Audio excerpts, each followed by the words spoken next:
संकष्टी चतुर्थी, जैसा कि नाम से ही पता चलता है, संकष्टी मतलब संकटों का हरण करने वाली चतुर्थी। तो किसी भी प्रकार के संकट से मुक्ति पाने के लिए और समस्त प्रकार के कार्यों में सफलता के लिए भगवान गणपति की आराधना संकष्टी चतुर्थी पर की जाती है। हर महीने में 2 बार चतुर्थी आती है और दोनों ही चतुर्थी भगवान गणपति को ही समर्पित होती है। शास्त्रों के अनुसार चतुर्थी तिथि पर भगवान गणपति की पूजा आराधना करने से, व्रत धारण करने से और भगवान गणेश को दुर्वा अर्पित करने से हर प्रकार की मनोकामना पूर्ण होती है। सुख समृद्धि की कामना हो, संतान की कामना हो, विवाह की मनोकामना हो या फिर अपने जीवन में सफलता पाना चाहते हो, शिक्षा में सफलता पाना चाहते हो, किसी भी प्रकार की आपकी मनोकामना हो, भगवान गणेश की कृपा से वो पूर्ण होती है। तो ये तिथि बहुत महत्वपूर्ण होती है। अगर आप व्रत धारण करते हैं तो अत्यंत श्रेष्ठ है, लेकिन अगर आप किसी कारणवश व्रत नहीं कर पाते हैं तब भी आपको गणपति की आराधना चतुर्थी तिथि पर जरूर करनी चाहिए। शास्त्रों के अनुसार प्रत्येक गृहस्थाश्रमी को भगवान गणपति की पूजा चतुर्थी तिथि पर अवश्य करनी चाहिए। और ये तो सावन मास की चतुर्थी है, अत्यंत महत्वपूर्ण है। सावन मास में पड़ने वाली चतुर्थी तिथि का व्रत धारण करने से या बिना व्रत किए पूजा आराधना करने से पूरे शिव परिवार का आशीर्वाद आपको प्राप्त होता है। तो आज की इस वीडियो में आप जानोगे कि सावन मास का पहला चतुर्थी यानी कि कृष्ण पक्ष की चतुर्थी तिथि का व्रत कब रखा जाएगा, चतुर्थी तिथि कब प्रारंभ हो रही है, कब समाप्त हो रही है, पूजा का शुभ मुहूर्त क्या होगा, चंद्रोदय का समय क्या होगा, पूजा की विधि क्या होगी और आज के दिन आपको किस प्रकार से भगवान गणेश की पूजा आराधना करनी चाहिए, किन मंत्रों का जप करना चाहिए, कौन सी वस्तु भोग में अर्पित करनी चाहिए और कौन सा उपाय है जिससे कि अगर आप व्रत धारण कर रहे हैं तो आपके व्रत का, आपकी पूजा का संपूर्ण फल आपको प्राप्त हो और अगर आप बिना व्रत किए भी पूजा आराधना कर रहे हैं तो आपकी मनोकामना पूर्ण हो। इसके लिए आज विशेष क्या करना चाहिए, संपूर्ण जानकारी आपको संकष्टी चतुर्थी व्रत से संबंधित इस वीडियो में प्राप्त होगी। संकष्टी चतुर्थी के दिन प्रातःकाल जल्दी उठकर नित्य कार्यों से निवृत्त होकर स्नान कर लीजिए, साफ स्वस्थ वस्त्र धारण कर लीजिए। भगवान गणेश को पीला रंग अत्यंत प्रिय है, इसलिए अगर आप पीले रंग के वस्त्र धारण करके भगवान गणेश की पूजा करते हैं तो अत्यंत श्रेष्ठ है। नहीं तो आप कोई भी हल्के रंग के वस्त्र धारण कर लीजिए। काले और नीले रंग के वस्त्र भगवान गणेश की पूजा में, भगवान श्री हरि विष्णु की पूजा में नहीं धारण करने चाहिए। और स्नान करने के बाद सबसे पहले भगवान सूर्य देव को जल अर्पित कीजिए।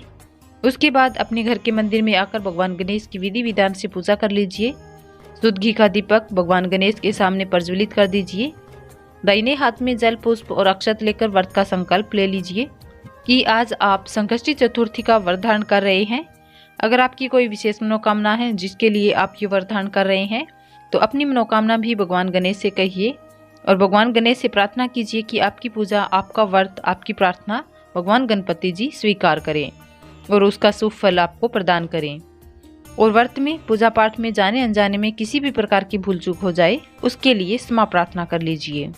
इसके बाद आपके हाथ में जो सामग्री है, जल, पुष्प और अक्षत, ये आप भगवान गणपति के चरणों में अर्पित कर दीजिए। उसके बाद विधि विधान से भगवान गणेश की पूजा कर लीजिए। जैसे कि अगर आपके पास विग्रह है तो आप उसका अभिषेक कर सकते हैं, विग्रह नहीं है तो आप फोटो की पूजा कर रहे हैं तो फोटो पर जल के छींटे देकर आप उसकी पूजा कर सकते हैं।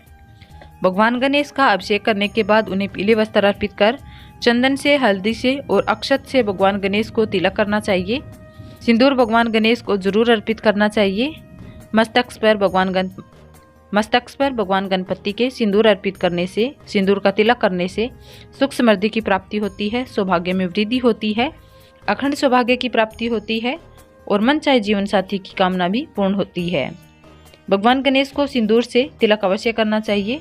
अक्षत भगवान गणेश के मस्तिष्क पर तिलक के स्वरूप में लगाने से घर में धन धान्य की वृद्धि होती है, अन्न का कभी अभाव नहीं होता। इसके साथ ही पीले पुष्प भगवान गणेश को अर्पित करने से घर में हमेशा शुभता बनी रहती है। और भगवान गणेश को दुर्वा अवश्य अर्पित करनी चाहिए।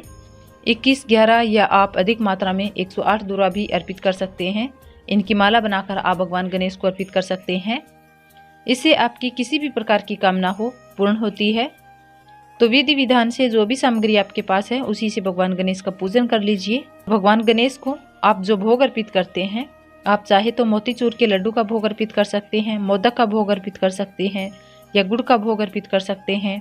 शक्कर, फल इत्यादि जो भी आपके पास उपलब्ध हो, यथाशक्ति यथासंभव भगवान गणेश की पूजा आराधना कर लीजिए और गण गणपते नमः इस मंत्र का जाप करते रहिए।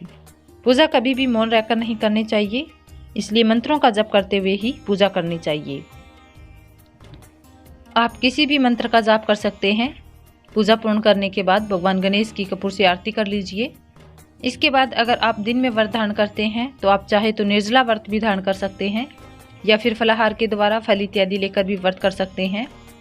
शाम के समय भगवान गणेश की फिर से विधि विधान से पूजा की जाती है और फिर चंद्रमा की उदित होने पर चंद्रमा को अर्घ्य देकर अपना व्रत खोलना चाहिए। तो इस प्रकार से संकष्टी चतुर्थी व्रत के नियम होते हैं। संकष्टी चतुर्थी प्रारंभ हो रही है 6 जुलाई को सुबह 6:30 पर और चतुर्थी तिथि समाप्त होगी 7 जुलाई शुक्रवार की रात्रि में 3:12 पर। तो गुरुवार के दिन संकष्टी चतुर्थी का व्रत रखा जाएगा और संकष्टी चतुर्थी के व्रत में चंद्रमा के दर्शन का, चंद्रमा को अर्घ्य देने का विशेष महत्व होता है।